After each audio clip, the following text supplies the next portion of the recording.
зале заседаний муниципального совета города Камрат информационный портал Гагуз Медиа провел публичные консультации с участием горожан, представителей муниципального совета и мэра Камрата Сергея Анастасова. Горожане выбрали мэрию для того, чтобы сделать жизнь в городе лучше, качественнее, комфортнее. К сожалению, в нашем обществе, гражданское общество не привыкло к тому, что мы можем требовать от мэрии, мы можем рекомендовать, мы можем посоветовать, мы можем, как минимум, мы, общество, озвучить свои предложения. И вот это первая площадка, на которой мы хотим, чтобы мы с вами очень открыто, очень корректно высказывали свою точку зрения и выстроили бы сегодня перечень рекомендаций для мэрии, что нужно городу, с вашей точки зрения. Цель публичных консультаций – создание возможности участия жителей в обсуждении проблем города и формирования идей для проекта капитальных инвестиций.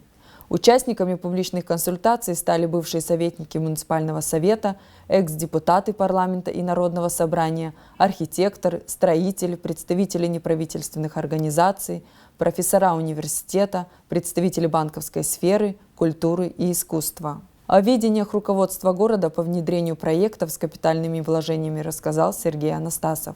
Мы со стороны мэрии в этом году, не то что в этом году, с прошлого года, определили одну из главных приоритетных задач. У нас проблемы были с детскими садиками, потому что это опять бюджетная составляющая. Когда мама не может отдать ребенка в детский садик, естественно, что бюджет опять теряет. Подоходного налога нет, того нет.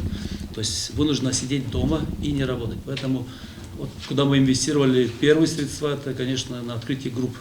Формат публичных консультаций предполагал обсуждение и выдвижение инициатив по развитию города, но многие выступающие выражали оценку деятельности администрации города и адресовали свои вопросы мэру. Видение и предложения по капитальным инвестициям для развития города озвучили почти все участники дискуссии. Мы идем к тому, что у нас будет экологическая катастрофа в городе. У нас очень большие проблемы с водой и с работой канализации, канализационных сетей и очистных. По одной простой причине, потому что они уже пришли в негодность, и их нужно обязательно менять. Для того, чтобы их поменять, нам нужны очень большие средства.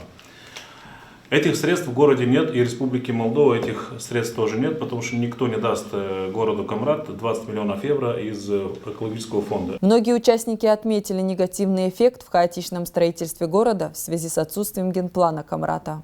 Кто честно может ответить, почему у нас генерального плана нет? Я понимаю, что это кому-то выгодно. Пора уже кому-то ответить на этот вопрос. Архиважно надо отталкиваться от плана города, потому что вот эта хаотичная продажа, которая была до сегодняшнего дня и будет продолжаться дальше, она будет просто усугублять ситуацию. И на самом деле мы столкнемся с большими проблемами. Завершить разработку генерального плана Камрат, в котором увязываются все вопросы.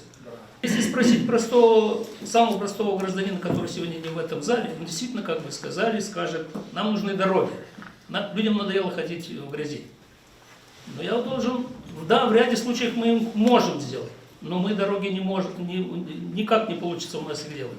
Если мы сейчас возьмемся за дороги, то через какое-то время мы должны будем их перерыть снова и построить канализацию и водопровод.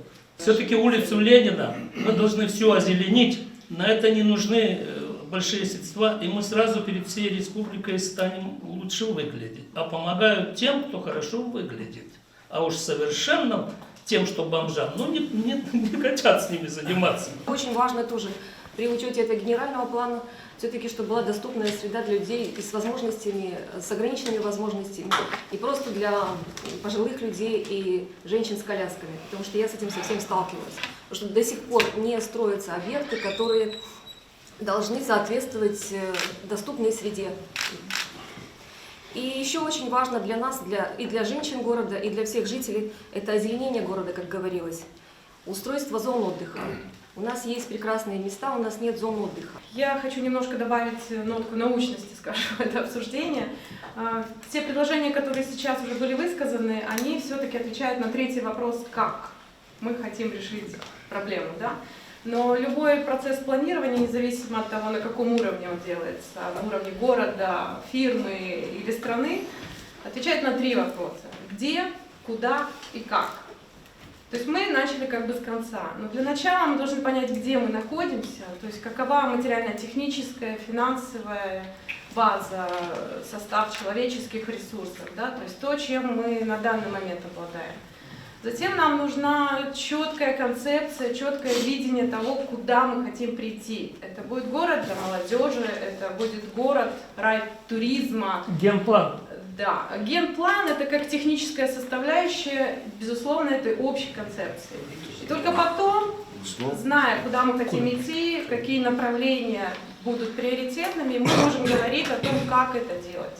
К сожалению, сегодня, особенно со стороны Веза, Кирцева и до освобождения, вода в Ялпуг не уходит после дождей. Она вся остается в огородах, и потом у людей она выходит. Просто в воде некуда уходить. Вода уходит туда, куда ей нужно. К сожалению, у нас ливневой канализации в городе вообще нету. И вода в русло реки Ялпуг не уходит. Меня поражает, что здесь о культуре вообще не говорится. Вообще. Приоритет – это культура. Если культуры не будет, народа нету. Я был в Юрмале, видел целое побережье, это улицы художников. У нас нет плавательного бассейна. Есть кинотеатр, который место, да, я не знаю, как это происходит в Совете, как это решается, но я думаю, что место для плавательного бассейна это идеально. И относительно спорта. Спортивные площадки строятся, но в основном для ребят. Где девочки? Девочки точно так же употребляют спайс. Для них ничего нет. Ни волейбола, ни баскетбола, ни гимнастики, абсолютно ничего. Я как мама двоих детей, у меня мальчик. Футбол, я пойду побегаю, а девочка куда? В закрытое помещение, занимаюсь танцами. И это все. Вот то, что мы перечисляем, очистные сооружения, канализационные сети, сети водопровода в городе, грунтовые воды, объездная дорога и так далее, это должно было уже делаться, уже суммы денег должны были найти, и все это должно было делаться. Что, на мой взгляд, можно сделать здесь? Это выйти на руководство Гагаузии, я не знаю, куда, на посольство и так далее. Уже нужно кричать «Аврал». Нужно искать деньги срочным образом, разные пути, выходы, потому что дальше так нельзя. Многие вопросы и часть, наверное, финансовых средств мы можем собирать сами. У нас 25 тысяч населения города. Если раз в месяц по 10 лей скидываться, это уже 250 тысяч лей дополнительных возможностей. То есть можно за 2-3 месяца собрать денег и сделать генплан. Можно собрать денег и озеленить. Я видел недавно в Харькове в парке очень интересные аллеи. То есть посажены молодые деревья, написано от какой семьи. Там Вася, Петя, Маша, там такие-то. То есть сделать, семейные такие, сделать можно по улицам, по районам. Как-то придумать это, мы подумаем, эту акцию проведем тоже в городе. То есть часть вопросов, если мы привлечем граждан, и наши граждане, кроме того, что вечно недовольны работой при мэрии, начнут что-то вкладывать. Потому что у нас проблема в том, что нет 7 лей заплатить за вывоз мусора, проще взять ведро, высыпать у соседа и потом возмущаться, почему примарий не убирает. Поэтому давайте как-то все-таки решать вопросы сообща. Мы можем так решать как в рамках города, так и в рамках Гагаузии. Тут сказали о том, что действительно подземные воды надо решать. Дорогие друзья, мы жители города Коврата, живем здесь, я, наверное, самый старший среди вас. Я родился здесь, и я знаю всю территорию. Вода везде и всюду. Я живу в болоте, не дадут соврать. Вот он приехал, телевидели. Я живу один штык копаю, я живу вверху, и у меня вода. В подвале вода. У меня пол стоит в воде. Николай Димитроглу отметил, что власти города практически не уделяют внимания развитию района Заялпужье. Экс-депутат Народного собрания напомнил мэру города, что там тоже проживают горожане. Я живу в Шурлан-Малисе, Ялпуг. И что я хочу сказать, там тоже, значит, сейчас скажу, 35% нашего города населения там. 35%. Там никто не обращает. Единственное, что делал Николай Армапович, если я поддерживаю, больше ничего не делали. Только 7-ю школу закрыли крышу, 7-ю школу. Единственное, что сделано было. Там 5,5 тысяч населения. И представьте себе, что такое вот одно единственное. Дороги, а о дорогах разговора быть не может.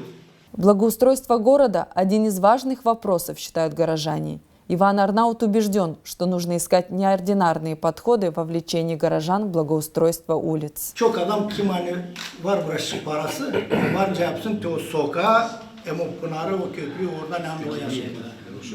Verme onun adına onu, verme ona onun kendine istedim. Burada onun investisyası da, burada onun hepsi. Bize yeter açma ağzımızı da beklemence o kargını yazan dışarıcık o sırrı diyeceğiz de yeme yeter. Tek bu toplama o insanı, onunla bizde var kendiniz bilirsiniz. Достаточно. Verme onlara bölebiliriz. Bu sokak olsun senin adına ama sen yap diye burada tuvalet var. O zaman o sokakta olmayacak ne kuyu, olmayacak ne gübür. Есть еще такая вот, допустим, тоже невзрачность центра нашего города, как кинотеатр. Я помню из моего такого, молодых лет, что ли, как будто незавидная судьба этого здания. Строилось это здание долго, конец 60-х и начало 80-х.